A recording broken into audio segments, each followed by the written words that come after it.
Comienza el año escolar, comienzan las aventuras, comienzan los aprendizajes, esa delicia de reencuentro con los amigos. ¿Vos te acordás, Julián? Sí. A uno le daba ganas de volver, desde marcar los cuadernos, estrenar uniformes, estrenar útiles. Pero también comienzan asuntos que no son tan agradables para muchos niños, porque son muchos los que de alguna manera están relacionados con el famoso bullying o matoneo, que en mi época no le decían así, pero personitas a las que otros compañeros y amigos no las tratan bien ni física ni emocionalmente. Juliana, bienvenida a Sana que Sana, ¿cómo estás? Muchas gracias por la invitación. Juliana Montoya es médica pediatra. ¿Qué tan común es el bullying hoy en día? ¿Hace cuántos años estamos hablando, escuchando hablar de este término y qué tanto ha mejorado o empeorado la situación? En realidad el bullying tiene varios nombres, como tú decías. Matoneo me parece un nombre un poquito fuerte. Pero también se puede llamar acoso escolar. En realidad el acoso escolar lo hemos conocido toda la vida. Lo que pasa es que yo creo que apenas estamos siendo como conscientes como del problema.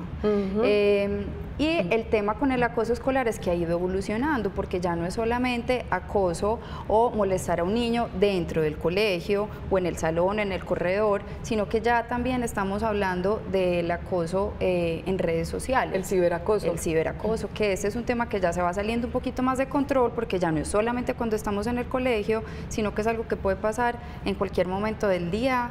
Ya muchas veces no hay como una agresión desde frente, y es algo que se dispersa muy rápido, teniendo un alcance que uno ni se imagina. ¿Por qué una pediatra al frente de este tema? Es decir, un asunto de estos como tan emocional, ¿no? Uno dice psicólogo, psicóloga. ¿Por qué una pediatra debería estar manejando temáticas como estas? El tema con toda la parte del acoso es que muchas veces los niños llegan al consultorio, ya sean niños o sean adolescentes, con síntomas que uno muchas veces cree que son porque está pasando algo normal, o sea, un dolor de cabeza, un dolor de estómago, que de pronto no quiera comer, que se sienta mal y que todos los días saque excusas para ir al colegio. Y cuando uno empieza a indagar, en realidad empieza a encontrar que no hay ni siquiera una enfermedad como tal, sino que todo se trata de una excusa o una somatización, pero todo es por algo que lo está desencadenando este tema emocional. Perfecto. ¿Y por qué vamos a hablar de bullying y también de redes sociales, bullying a través de las redes sociales, ciberacoso? Muchos de nuestros televidentes son cuidadores, son cuidadores de niños, son abuelos, son tíos o tías que están acompañando a los niños, y yo pienso que todos debemos estar supremamente actualizados de qué es lo que está pasando. Pero más allá de eso, Juliana, yo no sé vos qué pensás, a los adultos también nos tiene que calar muy fuerte esto, no solo proteger a nuestros niños, educarlos de manera que no tengan esas conductas con otros, sino como adultos nosotros tampoco hacerle bullying a nadie porque se hace, ni tampoco hacer comentarios en redes sociales que sean ofensivos y replicar información. ¿Por qué en Sana que Sana eso? Porque ese tipo de asuntos te enferman el cuerpo y el alma. Y también hay que aprender a tener un uso sano de las redes sociales y las pantallas. El tema de que ahora ya tenemos un acceso tan fácil, muchas veces creemos que es algo cotidiano, normal, y que ahí no pasa nada, y tenemos que aprender desde la casa cómo usarlo, no solamente nosotros como papás o como cuidadores, porque ellos ven lo que uno está haciendo, sino también estar pendiente de lo que ellos están haciendo. Juliana, adelante. Gracias. Y la tengo muy bien acompañada. Habíamos hecho el año pasado un programa también con ella, Ana María Barrera, ella es psicóloga. Bienvenida, Ana María. Gracias. ¿Cómo estás? Muy bien, gracias. ¿Qué tan preocupante es el tema del bullying hoy en día y del ciberacoso, del bullying a través de las redes?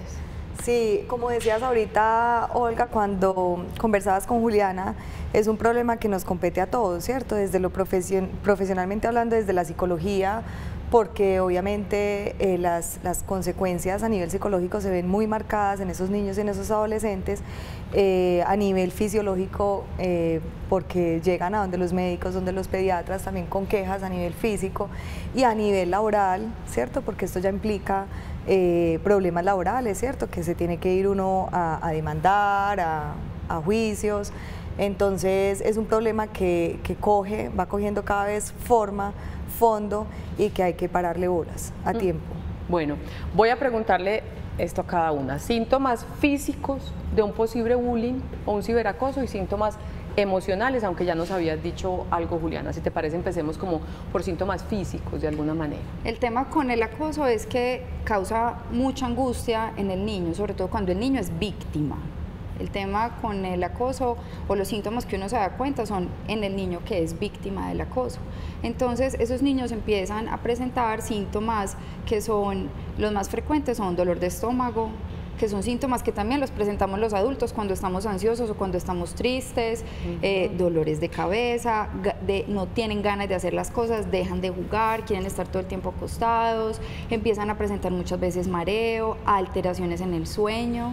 Es súper común que ya no sean capaces de dormir como dormían antes y ya generalmente cuando llegan a la consulta y uno empieza a averiguar sobre esos síntomas, encuentra otros cambios que ya son más emocionales y junto con la indagación, o sea, el preguntar en la consulta cómo vamos en el colegio, cuántas horas al día estás en las pantallas, normalmente cómo se lleva con los amiguitos, es que uno empieza a encontrar que hay alteraciones también en las calificaciones, niños que antes iban súper bien a nivel escolar y ya empiezan a tener bajo rendimiento, son niños que empiezan también a tener cambios de amiguitos, no le quiero quitar la palabra a Ana porque ahí ya entra la parte psicológica.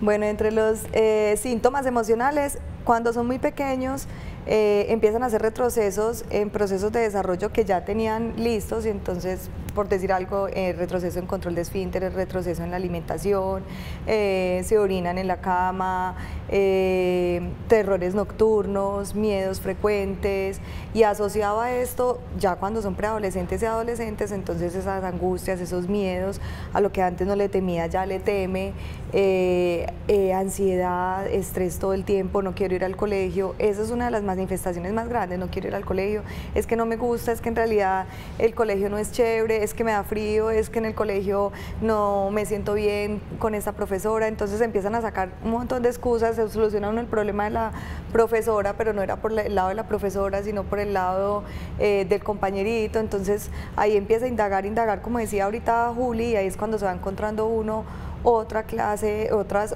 situaciones que van pesando más sobre esa situación que el niño está viviendo.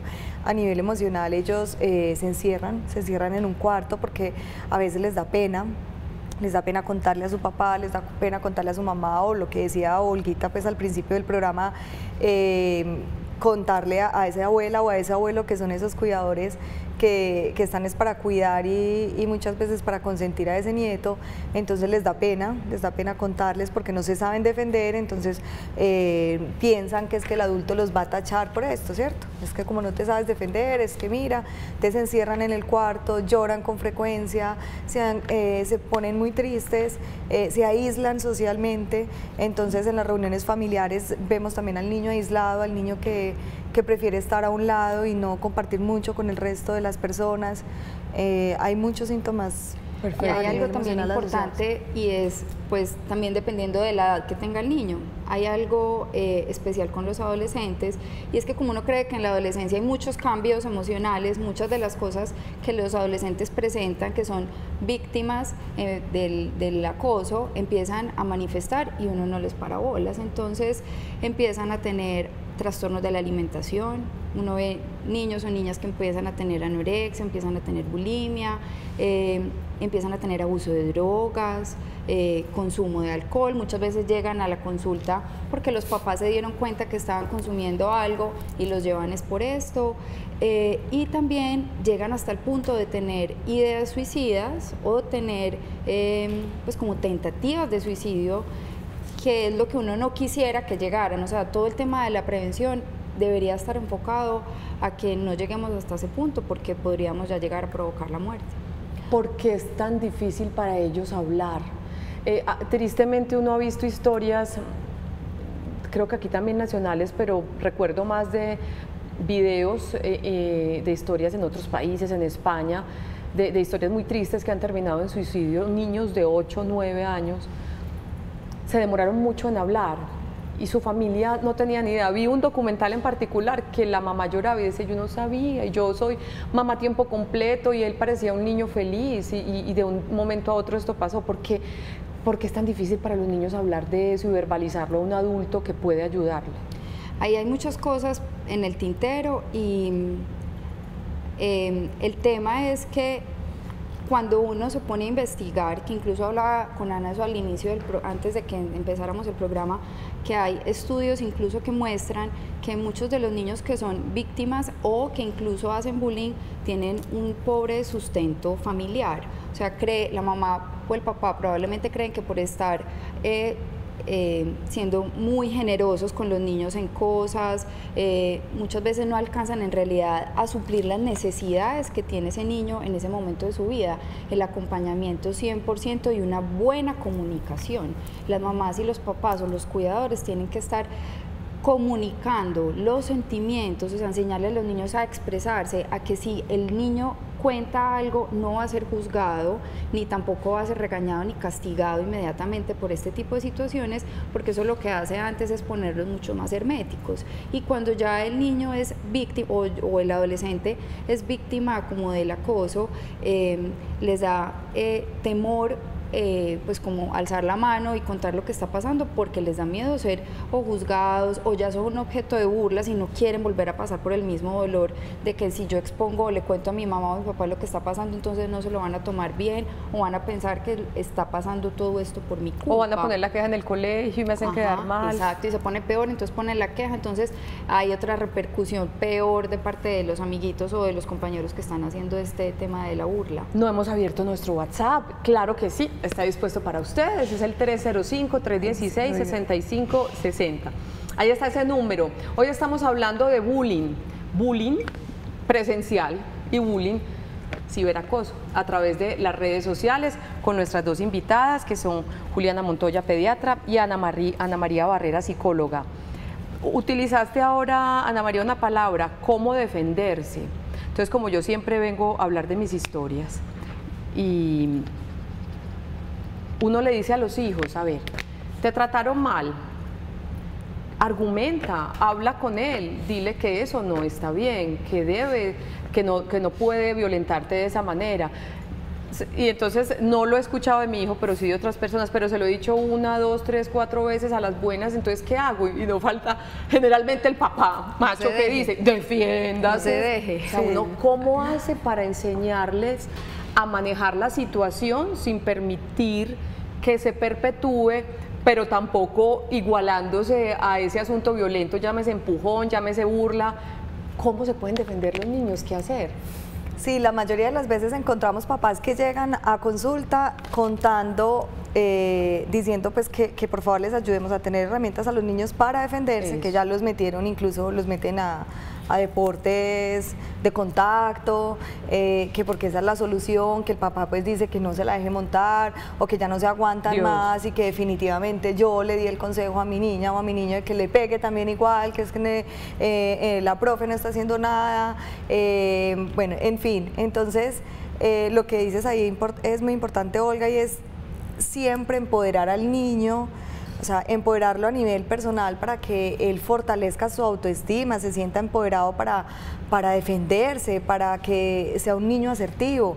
Desde pequeñito se trabaja mucho la autoestima, o sea, desde pequeñitos ese nivel de empatía y ese nivel de confianza que yo puedo tener con mi hijo, a través de ese vínculo se va fortaleciendo a medida que van creciendo, y yo lo voy empoderando cada vez más a que su autoestima cada vez se fortalezca más, y que sea un niño que le digan, no te puedes sentar en esta mesa porque eres gordo y aquí en esta mesa no dejamos sentar a los gordos. Ah, pero yo no sabía que en otras mesas habían letreros para gordos, yo me voy a sentar acá, ¿cierto? Que sea el niño que sea capaz de responder y que tenga la respuesta inmediata, y no que se ponga a titubear y que se ponga triste, que se aísle porque no sabe cómo defenderse. Entonces desde chiquitos empoderarlos mucho, generar ese nivel de empatía y de confianza, porque eso también posteriormente nos va a ayudar muchísimo a nosotros como papás con nuestros hijos adolescentes, a que si está chateando mucho rato, que si está haciendo algo indebido de pronto en las redes, que es donde es más difícil de percatarse de un abuso, yo pueda como papá intervenir, mirar qué está conversando, mirar dónde está la falla y poderlo ayudar y poderlo redireccionar.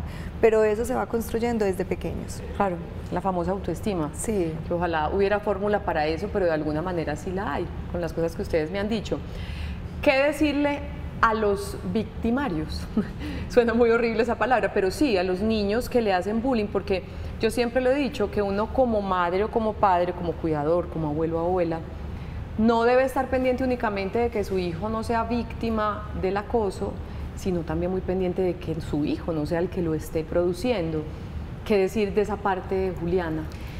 El tema con los victimarios, pues o con los niños que son los que hacen el acoso, ya sea un ciberacoso o sea un acoso escolar en el colegio, es que ellos también generalmente son niños que tienen ciertas características. Son niños que tienen una personalidad fuerte, muchas veces puede que no haya también una adecuada comunicación con los papás. Hay casos donde uno encuentra que el niño también es abusado en la casa o que presenta un ambiente familiar muy fuerte en el que él simplemente está haciendo lo que él ve en la casa. Y son niños que también pueden estar mucho tiempo solos, entonces, o por lo menos puede que no solos, pero no tienen un acompañamiento constante, ya sea de los cuidadores o los papás, entonces muchas veces no hay quien les diga si lo que están haciendo está bien o está mal. Lo principal, al igual que los niños que son víctimas, es acompañar, hay que estar 100% presente, pendiente de las conductas que tiene cada niño, creer en lo que pasa en el colegio cuando muchas veces llegan quejas o notas de las profesoras o de personas del colegio, sentarse y conversar con él, que sea en un tema, en un tono que no sea de juzgar ni de regañar, porque lo que va a pasar en ese momento es que el niño no va a querer contar más, pero hay que estar 100% presente y acompañándolos en todos los momentos de su vida para que ellos se sientan a gusto, o por lo menos decir como cómodos cuando reciban una corrección de parte de los papás y que se pueda corregir el camino, porque si no hay nadie que les diga que eso no se puede hacer o que eso está mal o que busquemos la otra manera en la que te puedas expresar, pues se va a volver esto algo cíclico que va a empeorar con el tiempo. Ahí para complementar algo que decías, Juli, y es que el acosador también tiene un estilo de personalidad diferente, ¿cierto? Entonces, como hay tres tipos de acosadores, el verbal, el relacional y el físico, claro, ese físico es el que de pronto toda su vida fue más extrovertido y el que fue capaz de pararse y entonces yo lo hago de frente y yo voy a acosar de frente. El verbal prefiere más bien con palabras sutiles y estar un poco más escondido, y el relacional mucho más escondido y hacer por detrás todo el papel de acosador. Entonces también el acosador tiene sufrimiento, ¿cierto? O sea, también el acosador tiene su historia, tiene su pasado, algo debe pasar, algo debe estar pasando, algo hay detrás de bambalinas, como decimos nosotros, con ese acosador, porque no siempre se presenta de la misma manera y a la misma persona y a las mismas víctimas. De acuerdo. Nos llega una inquietud, veamos. Alcancé a leer ahorita desde Florida Blanca, Santander, un abrazo para esta abuelita que está preocupada por su nieto. Mi caso es el siguiente: mi nieto no es capaz de socializar, solo tiene un amigo en el colegio y cuando no juega ese niño, pues me imagino que el niño se hace en un rincón, así eso es lo que está diciendo, solo tiene un amiguito y cuando él no está, se queda en un rincón solito, lo intimidan fácilmente. ¿Cómo generar ese nivel de seguridad? Él se deja manipular, le lleva cosas a los compañeros o juguetes para que lo acepten como amigo, tiene 8 años, es muy lindo, tiene poca atención y poco tiempo por parte de la mamá y el papá, vive en casa de sus abuelos, lo amamos mucho, pero no hay mucho tiempo para él. ¿Qué podemos decir? A ver, es un niño que tiene mucho amor por parte de los abuelos, pero ahí hay un vacío que eso va a ser inevitable en cualquier niño, y es poca atención y poco tiempo por parte de la mamá y el papá, que nos lo está diciendo la abuela. Eso probablemente es lo que le está haciendo falta al niño. El hecho de que un niño tenga que llevar los objetos para que lo acepten, eso de entrada muestra que probablemente algo también está pasando similar en la casa.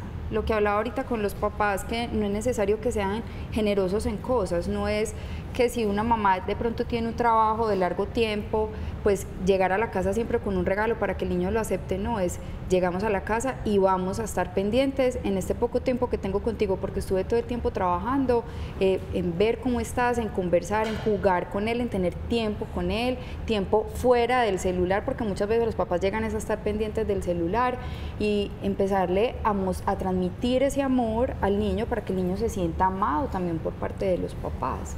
Y de esa manera se fortalece también el autoestima. Si un niño no tiene un soporte familiar fuerte, esto es algo que va a seguir y a seguir con el tiempo. Ana. Es que, ¿cómo se llama la abuela?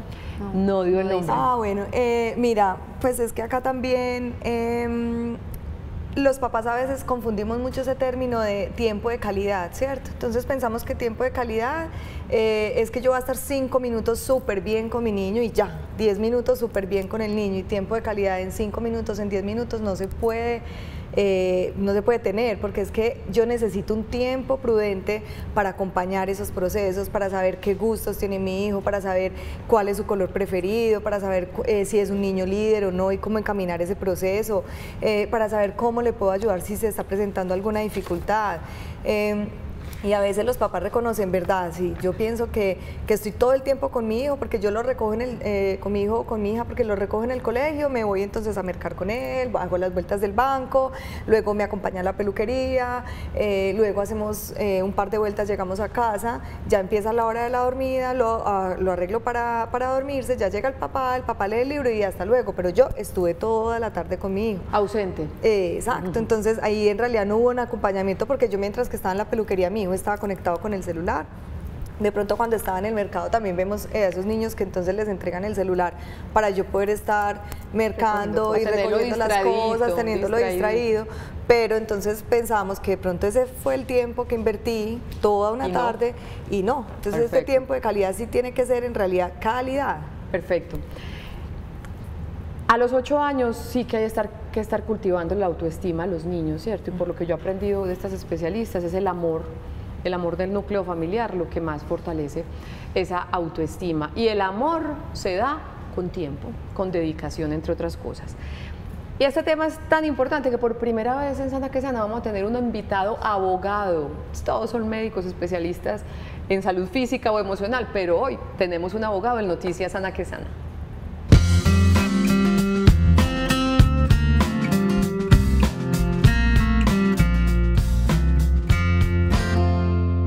El doctor Diego Martín Buitrago Botero es abogado, docente de la Facultad de Derecho de la Universidad CES y justamente experto en Derecho de TICs, Tecnologías de la Información y la Comunicación, ¿cierto, doctor? Así es. Bienvenido a Sana que Sana. Muchísimas gracias por la invitación. Muchos temas de los que hablar con respecto a eso. Yo le decía, cuando hablábamos previamente, qué tan añeja es la legislación frente al manejo y el tratamiento de los datos personales y de la intimidad en redes sociales. ¿Cómo es eso?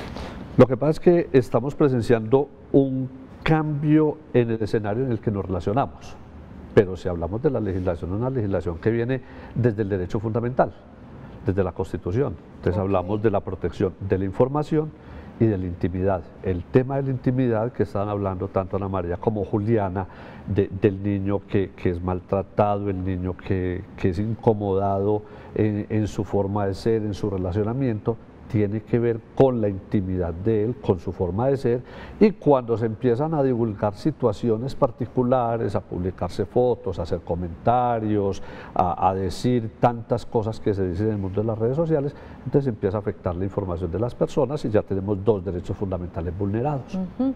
Hablemos de los menores de edad.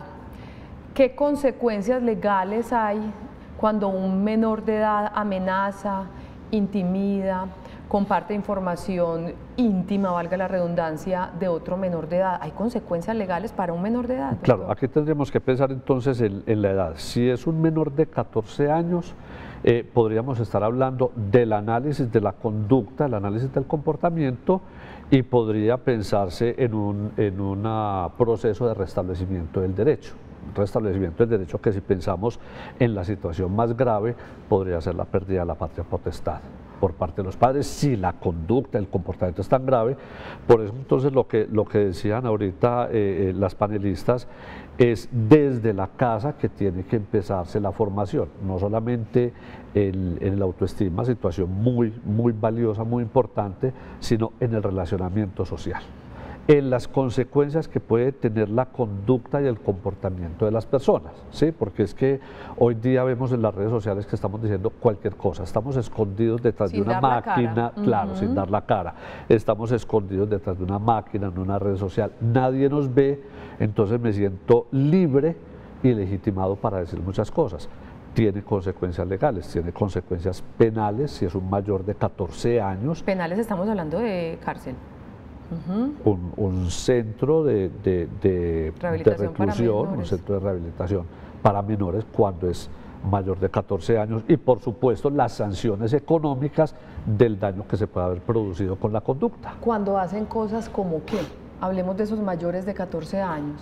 Como hacen cosas como qué, publicación de material sexual, de material sexual, de videos, de fotos, sin autorización del otro que afecte la intimidad de las personas, entonces podríamos estar hablando de algún tipo de delito común cuando empezamos a hacer conductas que pudieran ser extorsivas a través de las redes sociales, cuando simplemente un caso, cuando tomo una foto sin autorización de otra persona y la divulgo en una red social, eso podría ser violación de datos personales y está constituido por ejemplo, como los famosos memes. Bueno, hay que mirar hasta dónde llega porque la Corte ya se pronunció sobre el particular en 3 situaciones diciendo la magnitud del daño, la importancia o la relevancia de la persona, pues no es lo mismo una persona que tenga un perfil que siguen 50, 100 mil personas a yo. Yo a mí que también, me siguen 2, 3 personas, pues cuál es la magnitud del daño causado, ¿no es cierto? Entonces ahí hay que mirar la conducta, el comportamiento, hay que hacer el análisis jurídico, no se puede precipitar tampoco a decir eso es un delito, comprendo, que también es otro error que se comete. Una amenaza de muerte, por ejemplo, ¿es tan relevante y tan punible una amenaza de muerte por internet como si hago esa amenaza frente a frente? ¿Cómo se maneja eso? Por supuesto, traslademos el mundo físico al mundo virtual. Que lamentablemente para allá se está trasladando. Allá estamos, ¿no es cierto? Entonces, bueno, se hace la amenaza en este mundo físico, tú me amenazas a mí en presencia de otras personas, pues está la evidencia. Pero cuando se hace por Instagram, por Facebook, por Twitter, por WhatsApp, entonces, no, era una broma, es que estaba molestando, no. Lo mismo que sucede en el mundo real o en el mundo material, trasladémoslo al mundo virtual y se aplica la misma normativa. Esto no necesita una norma especial o que si necesitamos una legislación propia, no.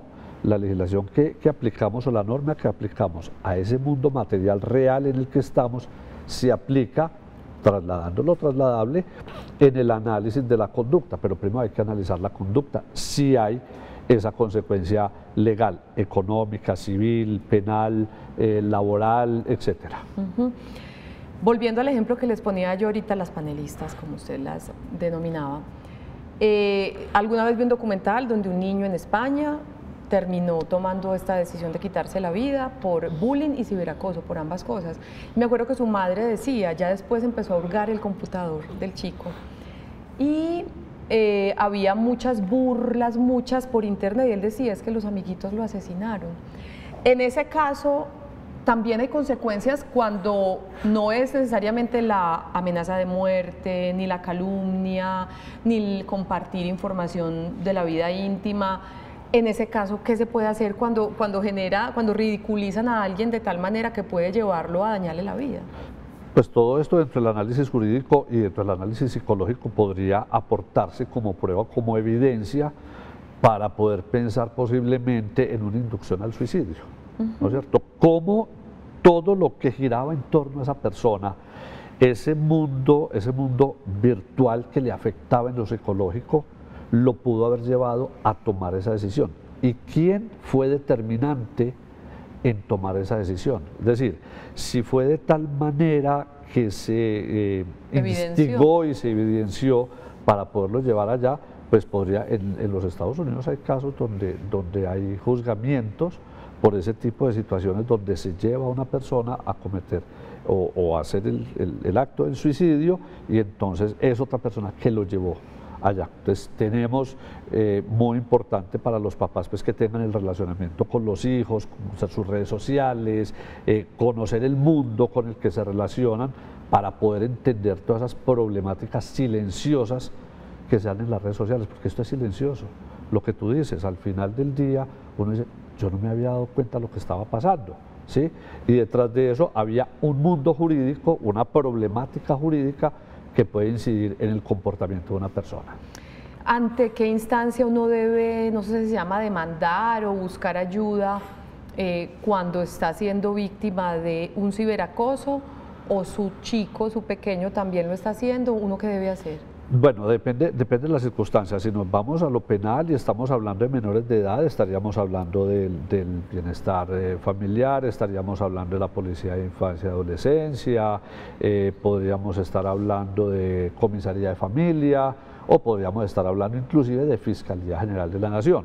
Es muy importante conocer cuáles son los medios a través de los cuales nos podemos relacionar. El CAI virtual o la Policía Nacional tiene en su plataforma la posibilidad de hacer denuncias. ¿La policía? Sí, entonces entra a la página de la policía y encuentra ya la forma de presentar las denuncias y se empieza a activar todo el mecanismo jurídico. Pero no solamente la instancia penal, hay instancias también que pueden suceder por estafas, por fraudes, por clonación de tarjetas, por diferentes situaciones que van a lo económico, ¿sí? O situaciones que pueden incidir en lo laboral, ¿no es cierto? Entonces cada uno tendrá una instancia particular, pero si nos centramos en lo penal, allá están todos los actores estatales. Particularmente en el tema del ciberacoso en menores, le llegan muchos casos, la gente lo consulta, la gente sí está denunciando, la gente sí está pidiendo acompañamiento para esos temas, los papás, por ejemplo. Vea, ese es un buen punto. Yo no tengo en este momento las estadísticas actualizadas, pero el año pasado se hizo una publicación de la Fiscalía General de la Nación donde advertía que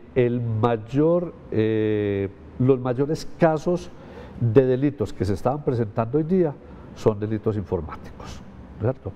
El tema de la denuncia de los casos de bullying, de acoso, ciberacoso, como le digo, es muy silencioso y ya también lo estaban diciendo Ana y Juliana, la gente tiene miedo por alguna razón y poco se denuncia, poco se divulga. ¿Por qué? Porque es que el daño social que se causa muchas veces es mayor. Entonces realmente las estadísticas están subiendo, pero también hay mucho que se queda en el silencio absoluto. Y por eso lo siguen utilizando, sin dar la cara, y calumniando, dañando la honra, claro, y todo aquello. Y lo que decía, estamos escondidos detrás de un equipo, detrás de un celular, nadie nos ve, lo seguimos haciendo y después seguimos diciendo que es una broma. Mensaje final desde su experiencia. Hoy estamos hablando de bullying y redes sociales, ciberacoso. Desde la experiencia como abogado experto en el tema, ¿qué le puede decir usted a los cuidadores de los pequeños? A los cuidadores mucho acompañamiento, no es solamente entregarle un computador, no es solamente entregarles una tablet, no es solamente entregarles un celular, es qué va a hacer, ¿no es cierto? Cómo relacionarse en el mundo de las redes sociales, cuál es su comportamiento, porque el problema no son las redes sociales, nosotros lo tenemos muy claro, el problema no son las redes sociales, el problema es lo que hacemos en ellas. El manejo. El manejo, el comportamiento. Entonces, si tenemos un buen acompañamiento, si a nuestros hijos o familiares los guiamos, los acompañamos adecuadamente en la casa, en la escuela y en lo social, pues vamos a tener lo que llamamos ciudadanos de bien en el mundo de las redes sociales, ¿sí?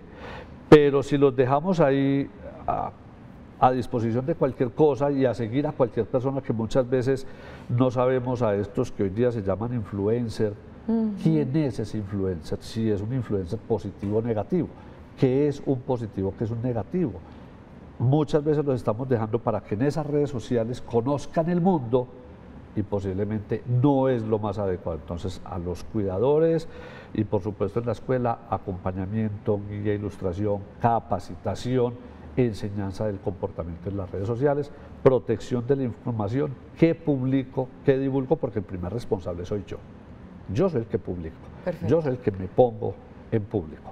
y el cuidado de la intimidad. Es que esto que tengo adentro de mí, mi imagen, todo ese mundo, mi relacionamiento social, personal y familiar, es solamente mío, no es público.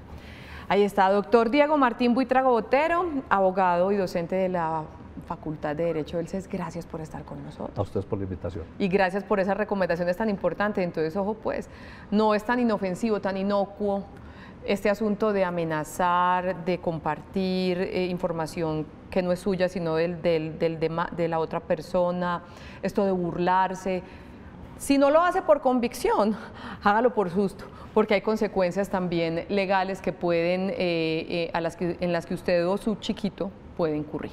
Nosotros vamos a nuestra primera pausa. Hoy en Sana que Sana estamos hablando de bullying y de redes sociales. Tenemos inquietudes que ahorita responderemos, que ustedes nos están escribiendo a nuestra línea WhatsApp. Ya volvemos.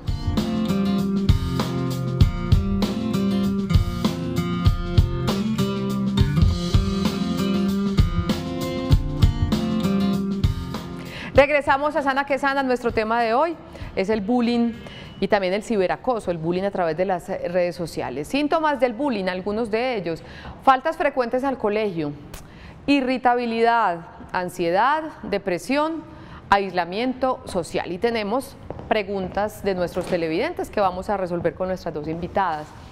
Doña Carmen, muy buenos días. Doña Carmen nos cuenta: mi nieto se distrae muy fácil y por ser así era llamado por su profesora en el colegio inteliburro.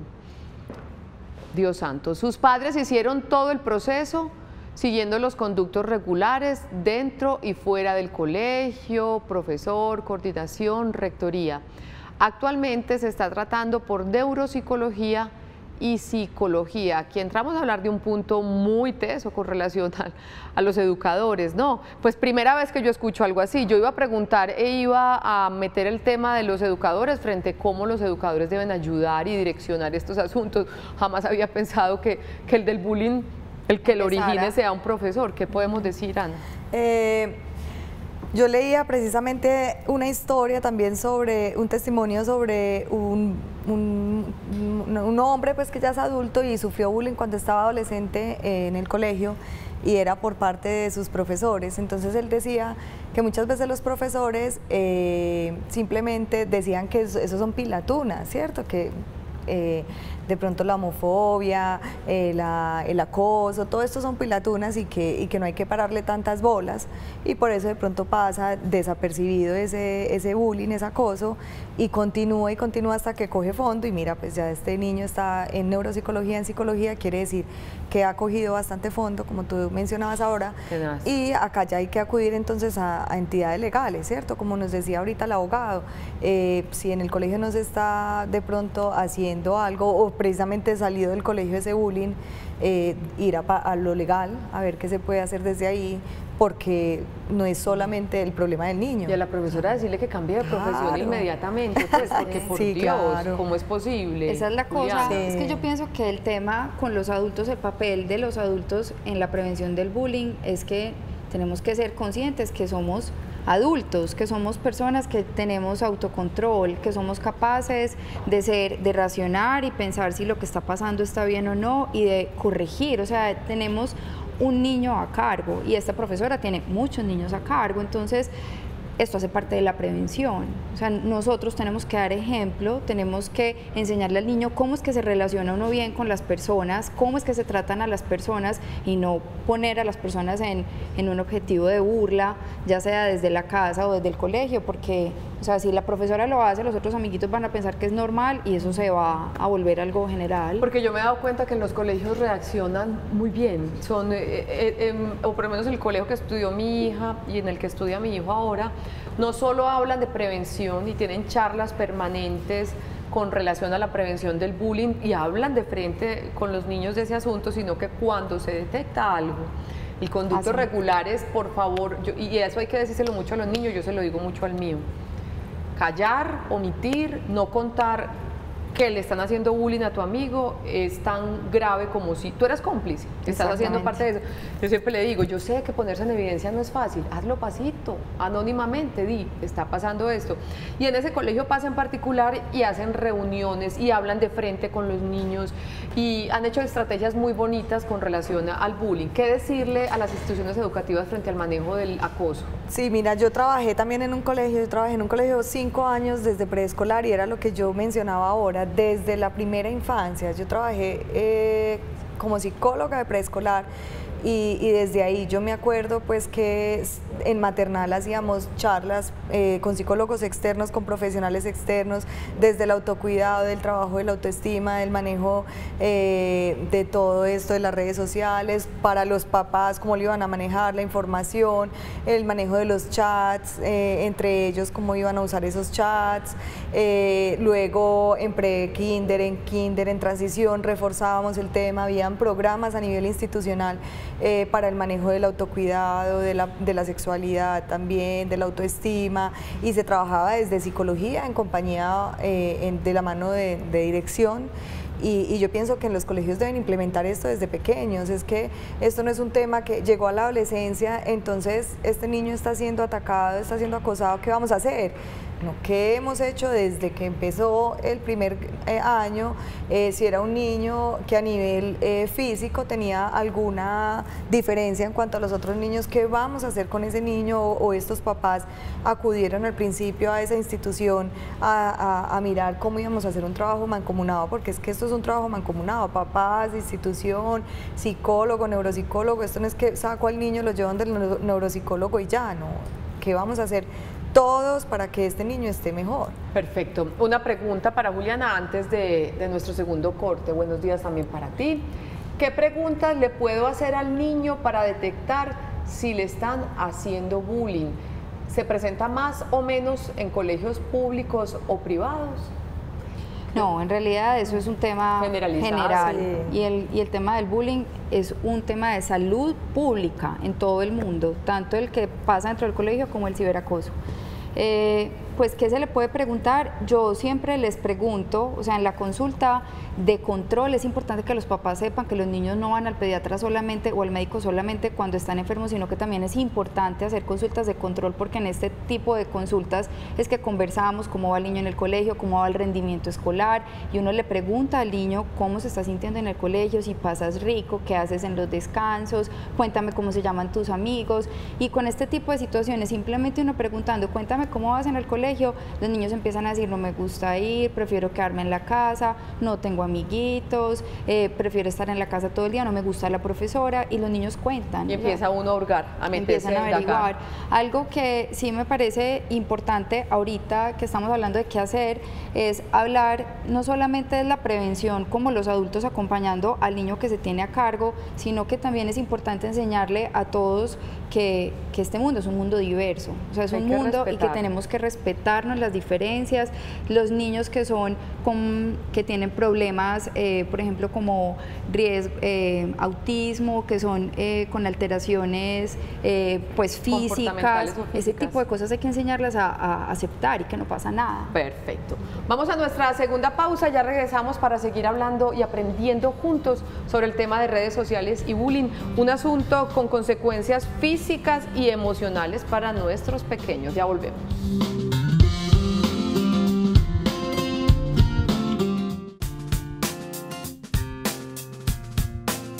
Vamos terminando, todos queremos vivir tranquilos. Yo creo que es que la felicidad es intentar hacer uno las cosas bien hechas sin intentar pisotear a los demás, fijarse más en lo que uno hace o deja de hacer, o en lo que uno se equivoca que en lo de los demás. Yo no tengo redes sociales, tenía Facebook, la cerré. Alguna vez, alguien en Instagram, que yo nunca he tenido Instagram, me mostró los comentarios que hacía la gente, a conocidos o no conocidos, de odio, de rabia, de resentimiento. Yo decía, pero por Dios, qué radiografía tan triste de la humanidad es esta. Yo dije, yo jamás en la vida voy a estar allí, no me quiero contaminar con eso. La idea de redes sociales y bullying para los niños es que seamos familias educadoras, que acompañemos, que demos ejemplo para que estos pelados se dediquen más bien a ver lo bueno de los otros que a ver lo malo. Y cuando tú decías que detrás del victimario, o sea, del que hace el bullying, tiene que haber algo, yo siempre he dicho que si uno disfruta con el mal ajeno, hay algo que está funcionando, cojeando regular. Pues está cojeando muy mal, más bien. Conclusión, Juliana, de este programa para nuestros televidentes. Y Ana María después, cortica, porque se nos acabó. Es importante enseñarle a los niños que las pantallas existen, que las redes sociales existen, pero enseñarles un uso sano, controlar el tiempo en las pantallas, fijarse qué contenidos están viendo los niños, a quiénes siguen, cuáles son los influenciadores, los youtubers, todos los que siguen, y también enseñarles, para mí lo principal es tener tiempo de calidad, como hablábamos con Ana al principio, cómo es la calidad del tiempo, el acompañamiento de ser constante y enseñarles que este mundo es un mundo diverso y que nos tenemos que aceptar, así el otro sea más débil, sea más fuerte, sea distinto, y eso va a ayudar a que las cosas sean mejor. Y Ana. Yo pienso, tocaste ahorita un tema muy importante, Olga, y es que el bullying también se da entre los adultos. Entonces, el ejemplo es el mejor aliado acá. Debemos dar ejemplo como adultos, el manejo del celular, el manejo nosotros también de las redes, lo que conversamos con los otros. De que hablamos de los otros. De que hablamos con los otros, delante de nuestros hijos, delante de esa sombrita que tenemos detrás. Entonces, el ejemplo es el mejor aliado en este asunto. Supremamente importante. A Juliana Montoya, pediatra, y Ana María Barrera, psicóloga, al doctor Diego Martín Buitrago, el abogado que ya no está con nosotros, muchísimas gracias por permitirnos reflexionar sobre este tema, y somos los adultos los responsables. Por nosotros está el comienzo del fin del ciberacoso y del bullying, por Dios, que entre adultos también se da bullying. Y muy duro también, todo el tiempo. Nosotros nos despedimos, a ustedes gracias por su compañía. Mañana a las 11 de la mañana vamos a estar con un rehabilitador oral de la Clínica Odontológica VID, hablando de los implantes dentales, un tema súper importante para nuestra estética, para nuestra funcionalidad también. Nosotros nos vemos mañana, feliz resto de día para todos, nos vemos en Sana que Sana.